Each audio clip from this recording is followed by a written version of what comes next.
Specimen holders. One of the main questions I get asked and every single week is, what is it? Where do you get it from? In this video, I'm going to show you how to create a specimen holder for just £1.13p.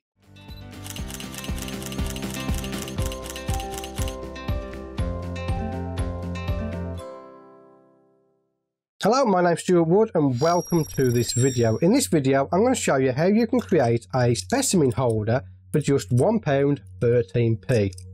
So the one I usually use is this one. These are great for holding up your scene, like your leaf or something like that. They're great for holding up the backgrounds. You've seen me use them multiple times. However, I only have the one because I refuse to pay the price that the companies are charging for these simple devices.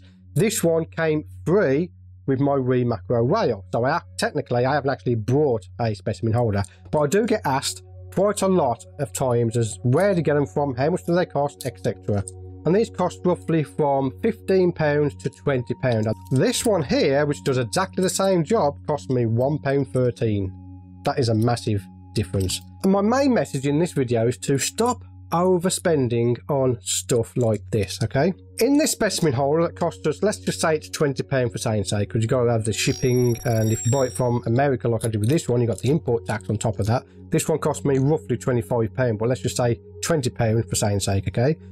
In here we have a £1 tripod, we have like a 1p alligator clip and a couple of little metal gizmos which you could probably get from AliExpress, okay? Why does it cost so much? Because people like to rip people off. It's as simple as that. What we're going to do is we're going to be creating this here. This has the tripod and the alligator clip and a couple of sections of heat shrink wrap. Links to everything that I use in this build video will be in the description below. But before we get started, I want to give a shout out to my buddy CC Photography.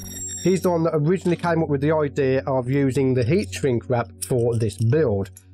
So there's a link to his Instagram there if you want to go check him out. But first of all, before we start, this specimen holder is not the same quality as the expensive one. The expensive one is very solid, it's very sturdy. This one is not. However, if you're only using your specimen holder to hold up things like a maple leaf for a background, this one will work brilliantly. So you're going to need a few things. First of all, we need to go to the pound shop or go online and get yourself a mobile phone tripod, okay? Now this comes with a little adapter, which I'm going to show you here now, but that goes on top of there. So all you do is just remove that piece there. We're going to need some scissors, we're going to need a lighter, and the more important stuff we're going to need are these. We need alligator clips. This is a pack of 60. And we have some heat shrink tubing. This is a pack of 160 pieces. Yeah, it's not going to cost you £1.13 to make this because you are going to have to buy these parts, but each tripod you produce after is going to cost you roughly £1.13. Let's get started. So we're going to grab our mobile phone tripod. I mean, these are really cheap and nasty stuff, but they work great for holding up things like backgrounds and leaves. So we're going to move this section off the tripod. We don't want that particular part, so we won't need that no longer. I'm going to get ourselves an alligator clip, and again, links to all of these are in the description if you want to just go and click on those to get the bits you need to create yourself a absolute ton of specimen holders. So we have our alligator clip here, and the simple task is to get this clip onto that part of the tripod. Okay, that's where the heat shrink tubing comes in handy. And I'm using this current heat shrink tubing here, which is a 5x45mm piece of heat shrink tubing. And you want to roughly cut this in half. There we go. So we cut that in half. So we can keep this piece of tubing to create another specimen holder. What we want to do here is I just want to slip the tubing over the top of the tripod. We will then take our alligator clip, and we're not going to do anything with the actual clip. Okay, all we're going to do is just insert it.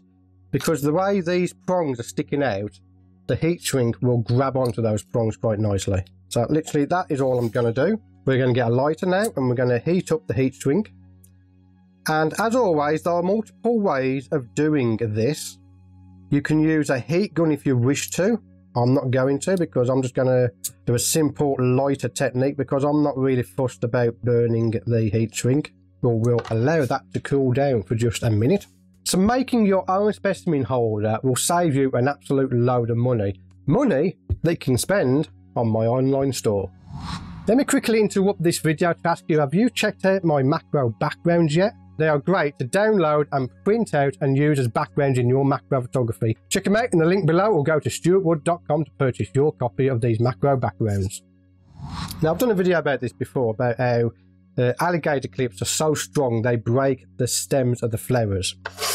So what we want to do is we want to create this part here, which is the little green part on top. If you want to see this part in more detail, there is a video showing this particular part of the build. I'm just going to place that into the alligator clip. We shall cut it off. There we go. I'm just going to cut these off. I like to leave just a little bit of a lip there, just so there's a little bit more to grab when you're using stuff. If you've got like say a dandelion clock, instead of putting it into the actual alligator clip itself, you can put it into the very end and it grips it quite well. So this part you have to be careful because we are going to be holding the metal part of the alligator clip, but we're just going to open it up and then we're going to light it up. There we go. And you want to hold them apart while it cools down as well, but otherwise they might stick together. And there we go. We have now just made ourselves a specimen holder for £1.13p. So now I can take my specimen holder. I can take two of them, I should say.